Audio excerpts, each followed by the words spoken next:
Okay, so we posted a post on the Miss Nutrition page and we got a few questions in regards to nutrition and how I deal with my nutrition during training, and we had a lot of questions and we chose a couple of questions to talk about today, and I thought what best person to talk about would be Luke and myself.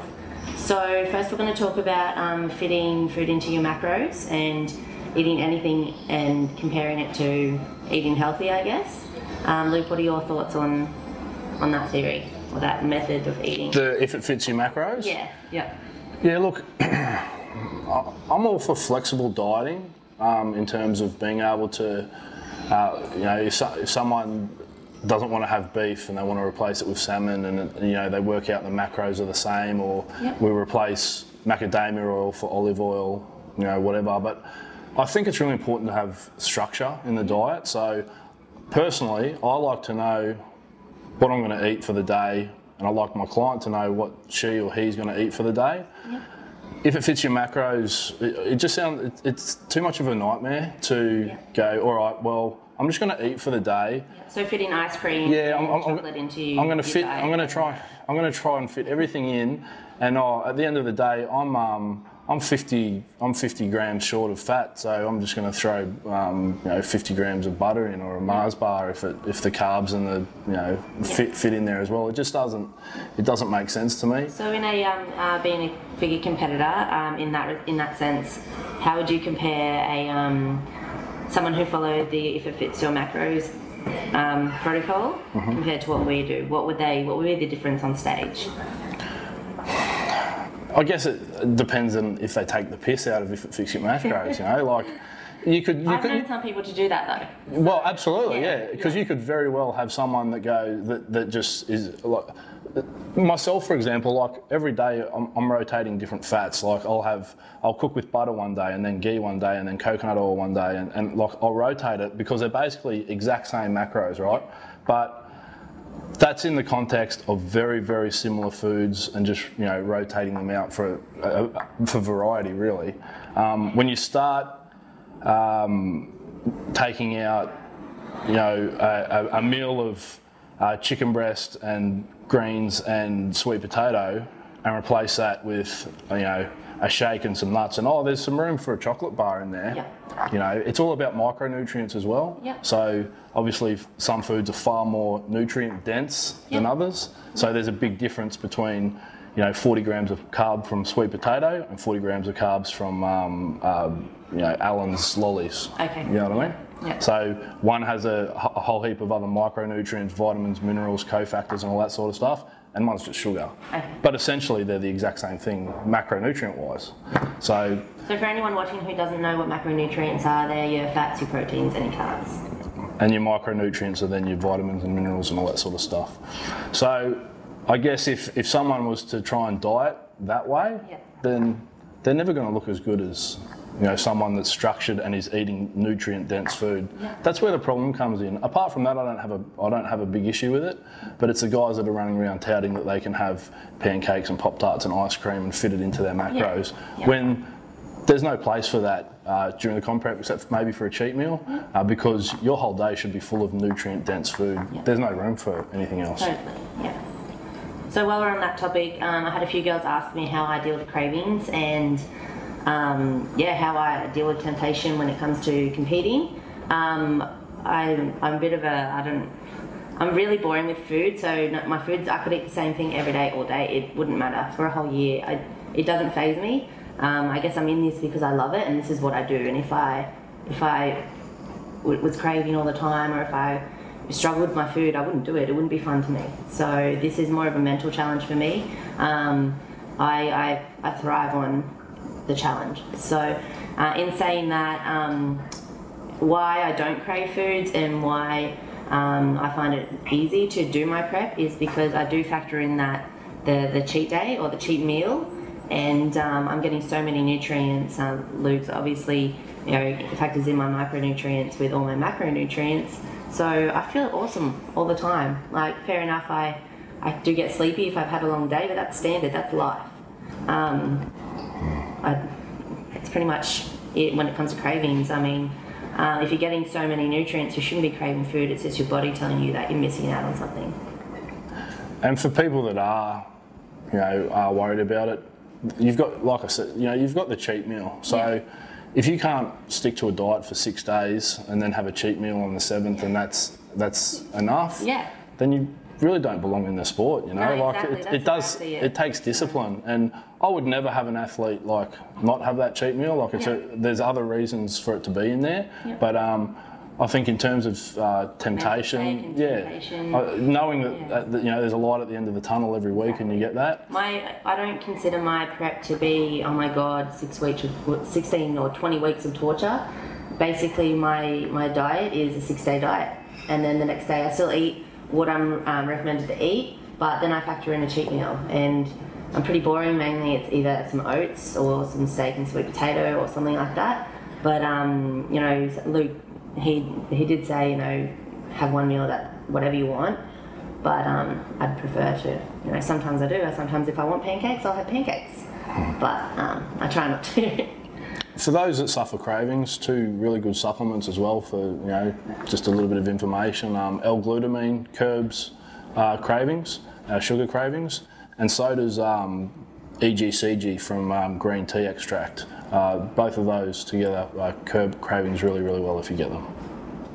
MJ touched on not getting cravings because she's got so much nutrient-rich food. For guys that are just getting into this and all of a sudden clean up their diet and remove, grains and sugars and all sorts of stuff, you will find that you'll crash pretty quickly. They've found that sugar and grain actually stimulate the opioid receptors in the brain, which are basically the same receptors that get stimulated by drugs. So in that, these sugars and grains and stuff are very, very addictive. This is why when you eat them, you want more and more and more. So simply going cold turkey on them is comparable to a cocaine addict or something going cold turkey and having cravings for it. You remove it completely cold turkey, and you're going to crave it. So just be aware of that. There's light at the end of the tunnel. It doesn't take long for the body to flip the switch and for these cravings to go away. But you do need to be aware that if you remove these things cold turkey, there is going to be a withdrawal period. Because there is a lot of people who think, oh, I'm going on a diet, I'm doing this comp prep, I need to eliminate carbs, which is not true. I mean, we cycle in carbs. I tend to respond better to fats, but we still cycle in carbs, and we still have carbs in the diet right up till show day. So. That we want to do. Yeah.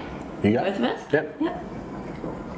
So we also had another question in regards to, I guess, bulking in their off season in order to get results, and I guess going off the scale and putting on excessive amounts of weight in their off season because they think that that's what everybody does.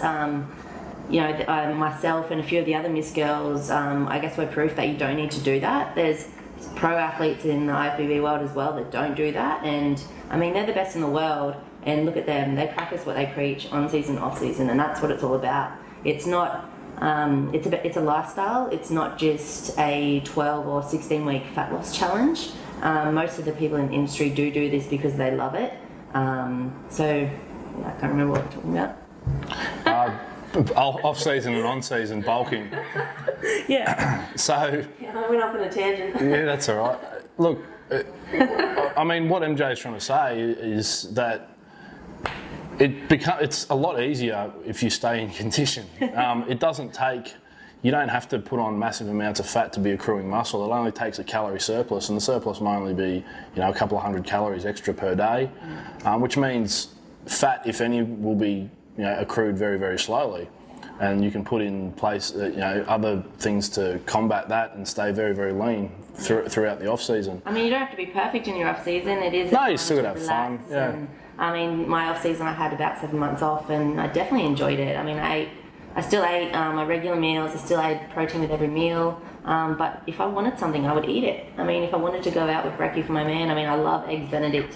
It's my weak spot. So a couple of mornings a week, I was eating that. But as long as I'm eating clean or eating healthy, I guess, throughout the whole day, then that's what matters. So. Yeah, the more fat you put on in the off season, it's just got to come off again. So it just makes prep harder. Yeah. So I've also had a few ladies ask how I deal with prepping over Christmas. Last season I prepped over Christmas and I found it pretty easy. Doing it again this season. But I guess factoring in that cheat day, last year it worked out really well and it just fitted in with Christmas Day. And don't get me wrong, I love food. So I love spending time with my family and eating food because that's what we do. So I try and make either Chrissy Day. I'll enjoy as much food as I want on that day. I'll just make sure that's my cheat day. And if my cheat day was to fall 2 days before it, I'd just hold out a little bit and then just eat it on that day. So it's not as bad as people would think. It's pretty easy to do. You got to be pretty crazy to skip Christmas for a bodybuilding show. Yeah. You don't have your priorities right if you can't hang out with family. And I mean, yeah, when I first started prepping, I was pretty straight down the line with my prep. I think we've sort of all, I was the same when I first started. Yeah, but I mean, you sort of learned a lot. I mean, my cheat days when I was prepping last time, my first prep, what did you have for a cheat day? I think it was just peanut butter on toast. Yeah. I got in trouble because it wasn't enough. And so then I learnt from there, but still my cheat day, or my refeed day if you call it, was just added rice or sweet potato. I didn't have one dirty cheat meal that whole 12 weeks. And I tried. It was hard. I tried to make her. I did, and I just mentally couldn't get around it. I was like, no, I'm in this, I'm doing it, and nothing's going to get in my way. But I guess I've done, 6 comps now, and sort of learnt just to... it's actually funny once you relax.